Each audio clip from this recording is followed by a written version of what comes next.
suffer from schizophrenia. Now I realise a lot of people's reaction to that will be knife-wielding maniac, Norman Bates, Hannibal Lecter, or even Texas Chainsaw Massacre. Trust me when I tell you I've heard them all before.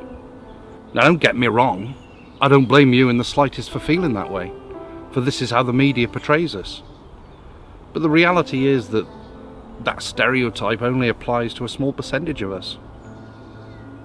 To believe otherwise invites the same mentality and prejudice that preaches that all Muslims are terrorists, or all Catholic priests are paedophiles, all autistics are like Rain Man, or all gay men wear leather caps and have big handlebar moustaches. It is simply not the case. We are all different. Yes, I have schizophrenia. Yes, I have voices in my head. And yes, I can be prone to delusional states and disturbing thoughts. But this is why I write. This is why my fictions become so intense as to border on reality. Quite simply, however briefly, I live them. I mean, I stopped taking my meds 15 years ago because creative therapy has replaced it. I can't not write, and I don't get writer's block because my mind is constantly active and will not switch off. Voices and visions have long plagued my sleeping patterns and waking hours, fighting for dominance in my eyes and works. See, the voices have become my poetry and my lyrics. My paranoid delusions have become the plots that bind my stories to cause and effect and consequence and action. I mean, compared to most schizophrenics, I'm fortunate, because not all the voices in my head are malevolent. They whisper ideas, and sometimes even entire passages into my ear as I write. They harmonise with me as I sing my songs. They even help me write my lyrics. Also, in recent years I've begun filmmaking, and find that I have a talent to create a visual representation of my thoughts, beyond the written word or the sung lyric.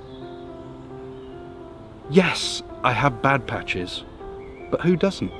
Yes, I have dark thoughts. Again, who doesn't? My strongest malevolent voices I recognise as my paranoia, self-loathing, and self-doubt. They are my darkness to bear and in no way affect anyone around me. When they'd strike, I used to cut myself because it numbed their influence. Now I have more control over them. I read to distract me from the grip that they have over me. But you know, that said, I wouldn't change them for anything.